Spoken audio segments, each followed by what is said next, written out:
Marvel under Disney has not only led an entire industry to ruin under their watch, they sit around and brag about it, pretending those customers don't matter. Meanwhile, you have an industry that is quite similar to theirs, not only dominating, you have one book from that industry outselling every book in an entire market. My first instinct is to call that embarrassing, but when you look at Kevin Feige and the way that Marvel looks at their consumers versus that other industry, and the way that they still reward their consumers, things they go from embarrassing to downright laughable. I mean, if you really want a great example of what's happening to industry under Marvel's stewardship, look no further than DC. I mean, DC, they're the second largest publisher in that market, and they have commodities like this. Joker, 2019. Look at those earnings, over $1 billion earned. And yet when you take those numbers and you compare them side by side to the industry that they draw source material from, well, here's a good chart to compare. Batman per month. This is again DC Comics. This is one title under Batman. This would be the flagship title. It sells around 88,000 units on average. Meanwhile, you have that other industry out there, Demon Slayer. Demon Slayer per month. This is a per month comparison. You're looking at almost 4 million units sold. When you put that into graph perspective, I mean, look at that here. You have Demon Slayer lording over the graph. You have Batman. Again, Batman coming in like that. I don't think it takes a genius to understand that there is something really, really wrong with this situation. And when you're starting to look for someone to blame, well, I wonder where that blame should go.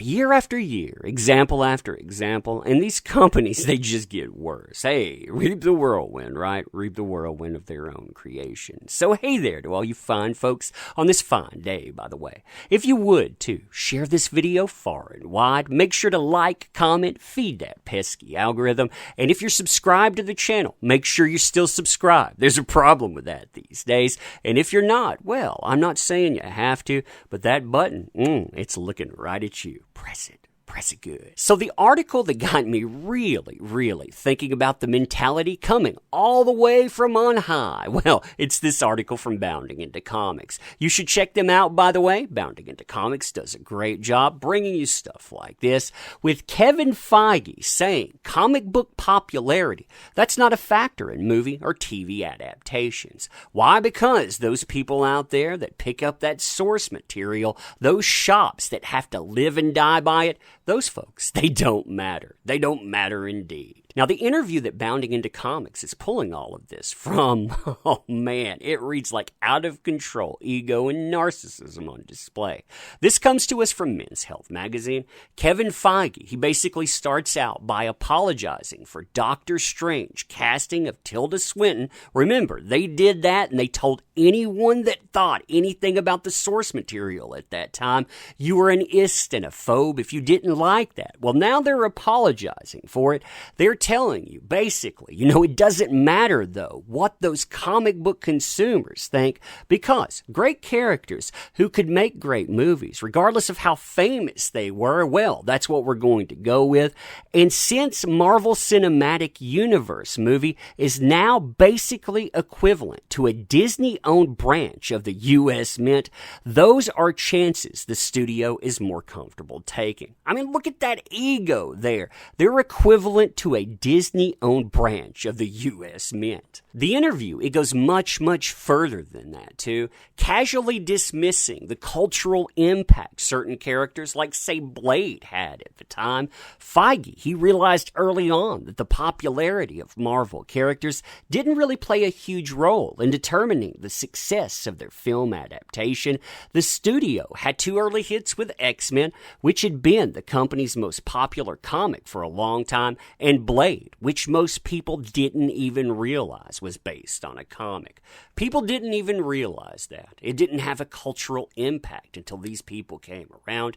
Again, the consumers that came before the movies, those folks, they don't matter. Now, the reason that people like Kevin Feige have mentalities like this are really twofold. Number one, if you look at the MCU or the Marvel Cinematic Universe, they have made tens of billions, that's billions with a B, dollars, clocking in at over $22.5 billion and counting. The problem is that Marvel under DC control and the people that follow lockstep with this, you have Warner or DC Comics, which is at&t, and many other companies, they've done this at the detriment of an industry that should have success with this. If you look at the comic book industry here, you have pricing that is out of control. These are the top 10 bestsellers for an entire year. And when you look at all of these number ones here, or milestones, what this tells you is that they're printing, 10 to 30 covers of each one. Basically, comic shops, they're collapsing because they can't get rid of this stuff. It's non-refundable. Again, they didn't care where it came from. They don't care about the source material, and they don't care about those consumers. They've told you that. They told you that very, very descriptively.